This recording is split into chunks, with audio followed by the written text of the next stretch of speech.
to Where's Wilmington? I'm Lachapelle, your host for the next half an hour, where we talk about what's going on in Wilmington and a little bit beyond. Today, I have the pleasure of having with me Officer Eric Palmer, and he is of the K-9 unit for our Wilmington Police Department here. So thank you, Officer Palmer, for coming. Thank you for having me. Obviously, I see you brought a guest along with you, and what is your friend's name? This is my partner, Kimo. That is amazing. I can't believe how calm he's been. Yeah, he's been in the good boy. studio, being nice and mellow. Tell me a little bit about how you got involved with the K-9 unit. And I wasn't even aware Wilmington had a K-9 unit, so let's talk a little bit about that. Okay. I came on the department in 2000. There was a K-9 unit got established in 1960. From about 1960 till early to mid 80s. Wow. We always had dogs. And then somewhere around the mid 80s, for whatever reason, I don't know if it was a money issue or what happened, but they had 2 dogs at the time. And after those dogs were retired, they never continued with the program. Okay. So the program got reinstated, when did you say, 2000, around when you came? I joined the department in 2000, and the K-9 unit was reestablished in 2004, 2 years ago. Okay. How is working with a K-9 unit different than what a standard police officer, if you will, to use that term, would do? What's different about what you do that we wouldn't know? Okay. I still have the same responsibilities as a regular patrol officer. I still patrol town, still respond to accidents and any police call, alarm calls, anything. Okay. On top of that, now I have the specialized training with Kimo, and I'm responsible for all the activities and things that I do with him. Okay. Does he live with you? Yes, he does. Wow. Yeah. They let you take him home? Yes, he comes That's home. got to be part of it, though, because to develop a relationship that's life, involving your life, Right. You've got to have that. Do you think that really makes a difference, having him with you all the time? Absolutely. It's a little bit different than a relationship you'd have with a pet. When he goes home, being a work dog, he goes right out into the kennel. He doesn't really roam around the house and have free run of the house. The reason for doing that is that when it comes time for work, when I walk out to that kennel and I'm wearing my uniform, he knows immediately what time it is, and he's very excited and raring to go. Okay. When you say work, what exactly does a police dog do for work? Okay. I mean, obviously we know drug busts and things like Right. that from TV that we see, but what other things would we use Kimo for? All right, Kimo's used for, we attended a 16-week program with Boston Police Department. The training for that first class entails tracking for human scent, Okay, sure. which would be suspects that flee from the police, also like missing children, elderly people that wander off. He has the ability to track those people.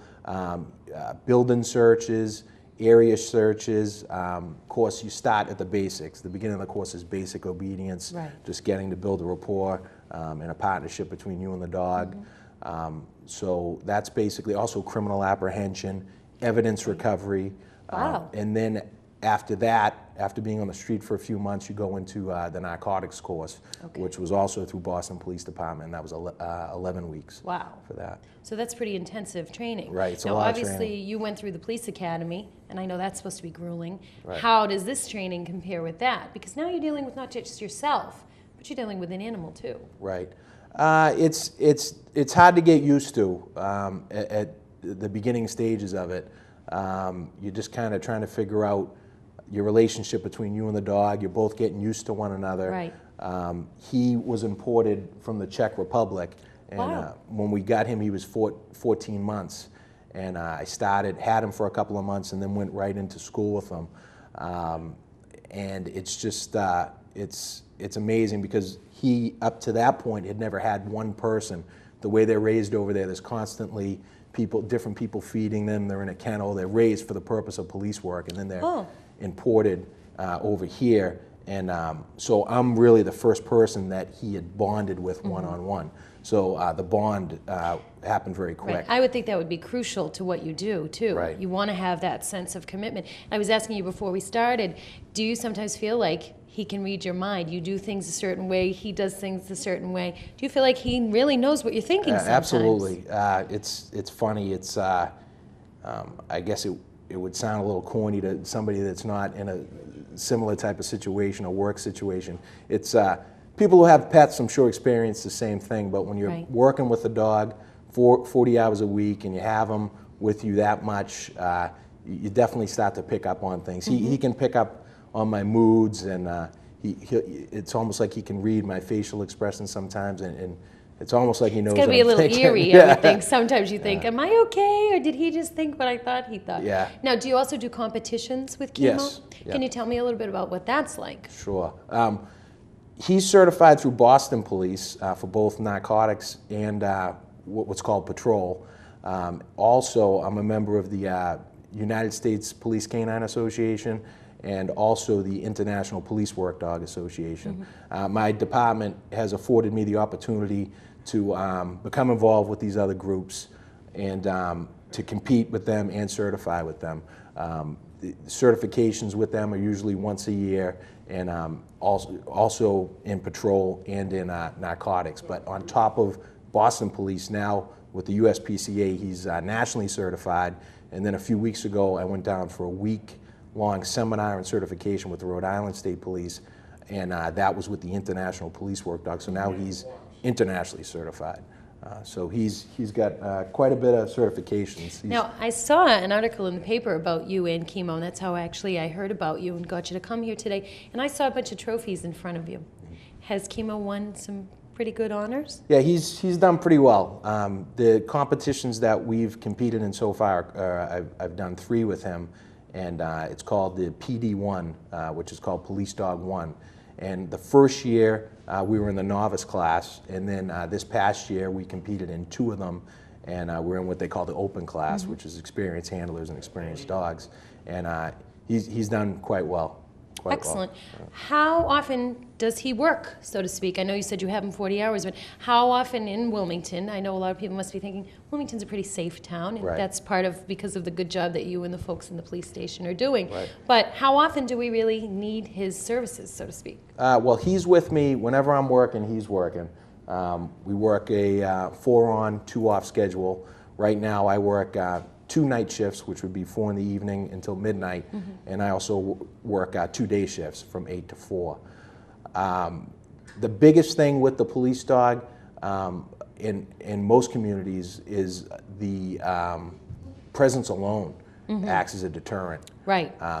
To crime. Just Right. People knowing that he's out on the street, what his capabilities are for narcotic searches, and just the fact that he can track suspects.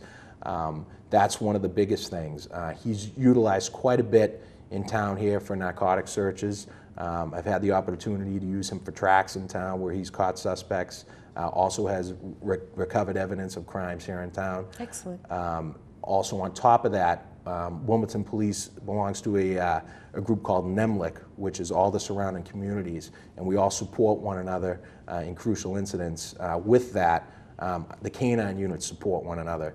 So if we all try to work different schedules, the surrounding towns, so if one's not working, I can go to their town if they need one. So it happens quite a bit where I'll go off to Billerica, Burlington, Reading. So it's kind of like you and Kimo are on call wherever you're needed. Right. That's where and you go. I'm also on call from the house as well, 24/7. Wow. They call me if they need me for anything. Okay. What does the care and feeding of Kimo look like? What do you feed him? He is on regular food called Innova. It's an all-natural food. He eats about 4 cups a day, and 2 times, 2 cups and then 2 cups. As far as the care of him, of course, he has to be groomed all the Right. time and exercise all the time just to Really? keep him in shape. And you were saying earlier too, he seems a little antsy, like he wants to be working. Would you say he's somewhat high-strung? He's a very, very well-rounded police dog. I train through Boston Police, and who I train with, he's responsible for about 70 dogs in the area that he trains. Right. So twice a month, we have to go for in-service training, once for narcotics and once for patrol to keep him certified.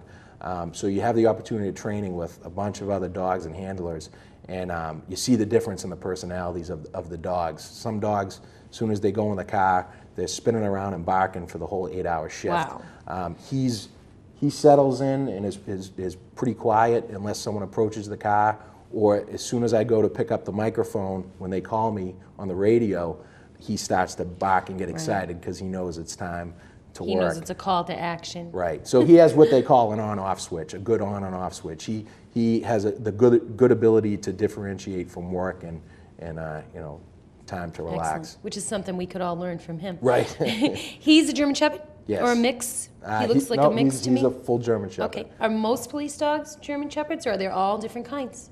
You've seen, I know, different ones, so. Right. The majority that are used in the area are German Shepherds, just because they're the most rugged, especially with the weather that we have here with the seasons. They're good in the heat. They're good in the cold. They're also the best all-around dog for all the work, the tracking work, the narcotics work. You see another dog called a Belgian Malinois, which is a little more high-strung, a little small, looks like a German Shepherd, but a little smaller. There's a few different types of breeds, but for the most part, German Shepherd is the prominent breed. And as you were saying earlier, this dog was bred for this actual job, Right. so it isn't like we're taking these dogs grown up and training them. They actually have to be from pups trained to do this type of work? Right. The majority of the police dogs you see in this day and age are bred for it. Back, I'm sure in the 60s, 70s, 80s, throughout the country, a lot of departments were getting donated dogs. Dogs that didn't have a home from this country would get donated to police departments. Dogs that were considered a handful at home usually make good police dogs because they have that drive to work. And a lot of times people would get rid of their dogs and donate them to a police department. Now, you're seeing most of the departments are going to the importers who import them from the Czech Republic and Germany and Slovakia and different countries because they've been bred there for police work for so long that the quality of the dog that you get there is a lot better. Excellent, excellent. And I hope maybe we can learn from those other countries and have our own breeding facilities here. That would be great. Right. What do you think is next for you and Kimo? What's coming up next that you are going to be doing together? Next, just the usual work, and I believe there's another narcotics certification coming up for us soon. Just training. Training is nonstop. You have to train constantly. My department affords me a little bit of time each shift, providing we're not busy and we have ample coverage. A lot of guys are great that I work with about coming to me and say, hey, can I help you with anything? They'll go and they'll run out in the woods and hide for me. They'll hide narcotics somewhere in the building or different things. So to help both of you keep each else on your toes so that you can keep going forward. Right. Because it's a learning process. Right, absolutely. Now, you said that different dogs retire. What's the average age that a Kimo type dog would retire? You see anywhere from 9. It's all provided the health and their willingness to work. Right. And German Shepherds are notorious for having bad hips. And these dogs, when you get them from the Czech, they come with X-rays of their hips and everything to assure that you're going to get some years out of them for work. If his health is good, it could be anywhere from 9 to upwards of 11, 12 years old. Is probably about the oldest. And how old is he now? Kimo is 3. Wow. Yeah. So he's a baby, really. He's a baby. Yeah, he's a rookie. Yeah, he is. Yeah. Now, what's he going to be doing next? He's going to be doing, you do demonstrations. What other kinds of things do you do? You go to demonstrations? We do demonstrations. We also do a lot of school searches. Okay. The last one we did was a week ago at South Boston High School. Wow. My trainer, Troy Casey from Boston Police Department, will send out an email to all the dogs that he trains saying that, okay, such and such a school is looking for dogs for a narcotics search on this date, and everyone will respond that's going to attend. And different schools do it differently. Sometimes you go in, they'll lock the school down, and you'll do all the lockers in the hallway. Other schools will have us just do the student parking lot, sweep the exterior of all the vehicles. And like you said, to make a presence known. Right, that's the big thing. But we've done in the couple of years that I've had him, we've done quite a bit, probably a dozen. Does Kimo ever get a vacation? When I get vacation, but unfortunately that usually means the kennel for him. So Right. So not much of a vacation for him. But he'd rather be working anyway. Right. That's what he's trained to do. Right. Anything final, Officer Palmer, you'd like to tell the folks listening today? I'd just like to, first of all, thank all the people of town here. They've been very supportive. My department, everybody I work with has been very, very supportive. I'd also like to extend a invitation to anybody that wants a demonstration. I just did one last night for a Boy Scout group at the station, so we're always available for that. I've done it for schools. I do the day of graduations at the schools, Cub Scouts, Girl Scouts. I'll even do businesses in town if they have like a day that they're going to have a function or something. We can go and do that. Okay. So they can contact me at the station. And why don't we give that number? We're going to put it up on the screen too. The number for the station is 978-658-7988, and my extension is 5176. Excellent. Thank you, Officer Palmer. Thank you. Thanks for having me. Thank you, Kimo, for being so good. And we'll be back with more of Where's Wilmington right after this.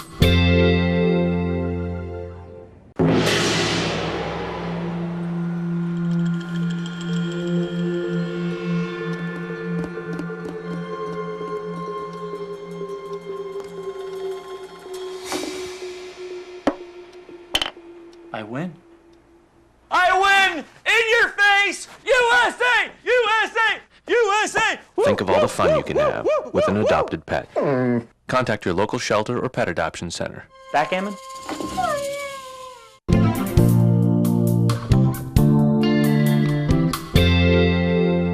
Hello and welcome back to Where's Wilmington. I'm Lachapelle. This is the second half of our program where we talk about a local resident of interest. Of course, all of our residents are interesting. But this evening we have with us Jim Lachapelle. He's a storyteller and he's going to talk to us a little bit about what that all entails. Thanks for coming in this evening. Thank you for having me. So tell me a little bit about what being a storyteller entails. I think we all are storytellers in some way, but you've taken that and blown it out of the box, so to speak. So tell me a little bit about that and how you became that. Well, it was an accident how I became that, actually. You get two different stories there. One, how I became a storyteller is my background is actually in electronic technology. Okay. And I've been involved with 4-H clubs since '82, and I was 10 years old. Yeah, around there. And about 8 years later, I went to a 4-H conference. And at the conference, my second choice was storytelling. I decided to give the workshop a try. And what really made it happen for me was the person running the conference, that workshop, got everyone to come up and tell something, some little story that they remembered, a joke, a poem, whatever. And that, when I went up and told the story that I remembered, everyone loved it. And so the 4-H fair that was a couple months later after that, since I was so involved with the fair, I was able to try it out on the main stage. They let me give it a try. So the reason you did it was because you loved the attention that you got from it. At that age, at 10 years old, that's really good for your self-esteem. Well, 82 was when I was 10. About 8 years later was when I took the conference. Okay, so that would make you 18 doing the quick math. There you go. All right. So the reason that you did it was because obviously you got something out of it. I don't know. It was just something that I was experimenting with. Mm-hmm. And it was new and fun. And I tried it out and everyone loved it, so I just pursued it. So you've been doing it ever since? And that's been a few more years since you're 18. 15 years now. Wow. Yeah. So looking back from when you started and now what you're doing, what is the difference in the way that you've developed your storytelling as a skill from when you first started to now? Good question. There are lots of changes, and not necessarily from my point of view, but like just recently, people have been commenting on how much my methodology has changed. Some of the things that I've tried to put into my storytelling, new and recent stuff, is singing, playing musical instruments, but I always try to replenish my repertoire, get new stories, fresh material. I started off with just one story, and that's how it basically starts off, just one story. It's a half an hour long story, but it was one story. Wow. Now you tell stories not only for children, for adults also. Yeah, which I'm was glad you pretty mentioned that. unusual for me to hear you tell me that earlier before we started. Can you talk about the difference between an audience of children and an audience of adults? Big difference. I bet. But I'm glad you mentioned that because a lot of people, when they hear storyteller, they think just for kids. Oh, I'm going to bring my kids and this will be great for them. But then once I get the adults there, even the kids' stories, once the adults are there and they're listening, I love it when their jaws drop and I can tell that they're into the story just as much as the kids are. Right, because haven't you noticed with some of the Disney and the other works that are out there, they've actually incorporated little pieces woven into the story that the adults get, but the kids don't necessarily get. Who's an easier audience, do you think? That's a good question because each have their ups and downs. I would say I like the, personally, I like the teenagers. Really? Because they're least expecting it. You know, they come in with that attitude of, oh, a storyteller, come on. Right, we're not babies. We're too grown up for a storyteller. Yeah, but then in the first 30 seconds, I love it when I see their faces and I know I have them. Excellent. So you've taken what you do and made it into an actual DVD. That one is a CD. CD? Did you ever think, when you started telling stories many moons ago, that it would ever come to this big of a level? That's a pretty big deal. Yeah, no, that was about 3 years ago, so 12 years had gone by of me telling stories, and I never really thought of doing that, especially since of the money factor. You know, how much it costs to put a CD together, how much planning goes into it. But I finally just dove into it, and How's it going? excellent. Really? And where Love can it. folks get a copy of this if they want to look at it? That's available through my website, jimthestoryteller.com, and also on cdbaby.com. Cool. Now tell me, what other things do you do other than obviously you must do birthday parties and libraries, but what other venues are you at that maybe we wouldn't think of that you might be I do, playing, so to speak? Yeah, I do school programs. Okay. Specific programs would be self-awareness. Of course, I got the Tales of Terror. That's one of my favorite ones. Okay. Then there is the power of reading. But I do not only the schools and the libraries, the fairs, the festivals. I do the private parties and fundraisers, you name it. Whatever they ask, you'll show up. Oh, yeah. What do you think's next for you? Where are you going to take this further? Because you seem like a very creative guy, and I would think you would have to be to do what you do. So what's your vision for your future with this? Oh, I plan to continue it for however long because you gotta love what you do, and I love doing this. What do you like about it? It gives a chance for people to get away from what's going on in their lives, whether it's thinking about their home life or their work life or their school life, and takes them away and just sends them into another land, another way of thinking, lets their imagination soar. Excellent. And we all need that. Yeah. That's so important. I think we're missing that a little bit in our society.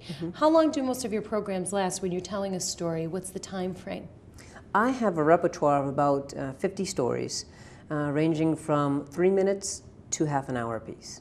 Wow, that's pretty good. And they cover the gambit of topics. What kinds of things are we talking about when we do stories? Well, there are lots of different storytellers that have different kinds of stories that they specialize in. Okay. My stories are folk and fairy tales from around the world. Oh, where do you get your material from? Reading lots of books, watching videos, visiting other storytellers, and we tend to share our materials. So is there a guild, a storytellers guild? There is. yeah. And you all share information, talk about what works, what doesn't work. What if someone watching at home today is saying to themselves, well, heck, anybody can tell a story? Do you think that's true, or do you think it takes a special kind of charm to be good at it? Honestly. Absolutely anybody can do it. Really? And in fact, people already do. Right. When they go and see their favorite movie and they want to tell their friend about it, blah, blah, blah, blah, it just comes right out. And they are a storyteller. They're telling that story that they just saw. So anybody can do it. Anybody who's looking to make it a career can do it. There are lots of workshops and conferences, and again, like I mentioned before, the Guild, it's called LANES, League Advancement of New England Storytellers. and we are in constant talk, especially with email, Right. and the website that we have lots of connections with conversation, talking about different subjects. Oh, I have this problem. What can I do about this?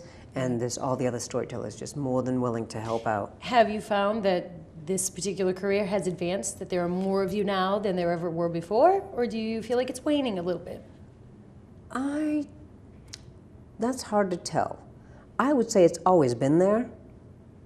And I've just noticed more of a community with this Lanes organization, where I now notice more.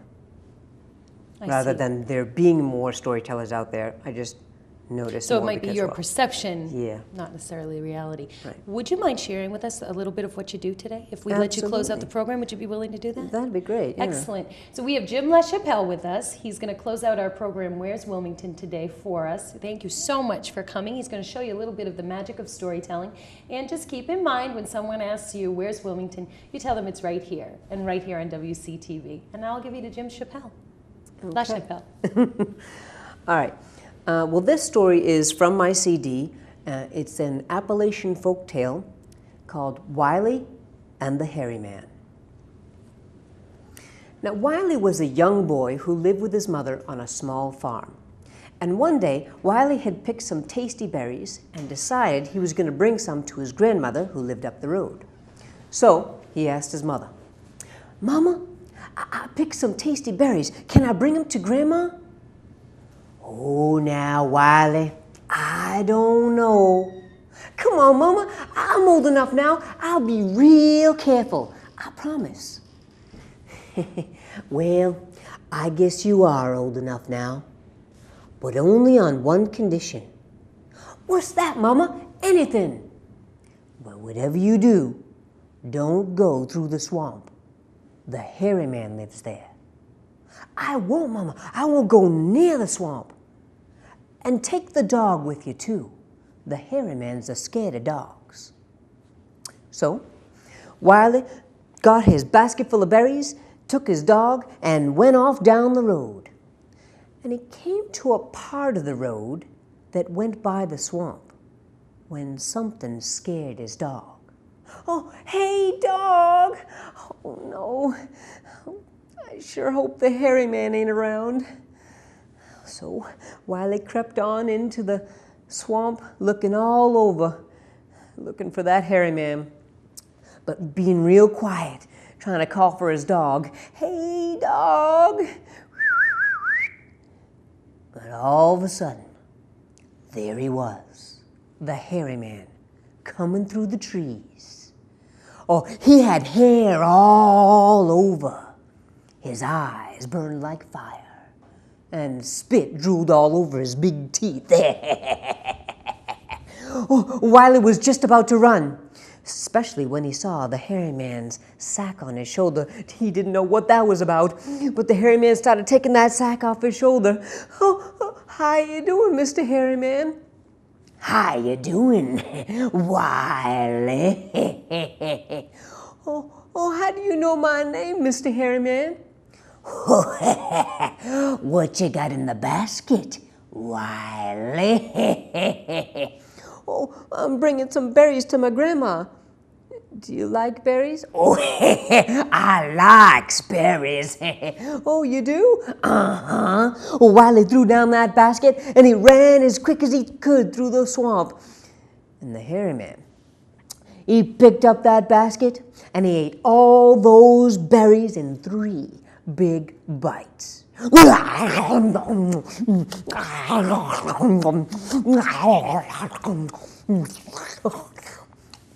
And then he promptly ate the basket.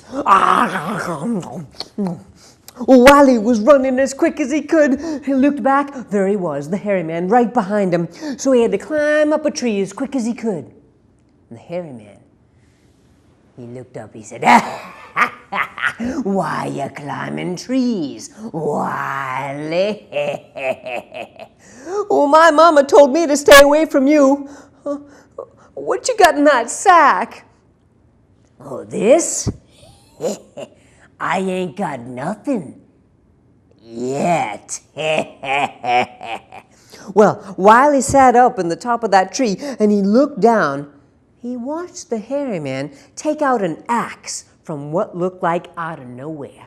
And he started chopping away at that tree. While he didn't quite know what to do. And that's where I'll leave the story. So if you'd like to hear the end of that, or more stories, you can go to my website, www.jimthestoryteller.com, and you can contact me there, and you can purchase my CD on the website and also through cdbaby.com. And thanks for having me, Lisa.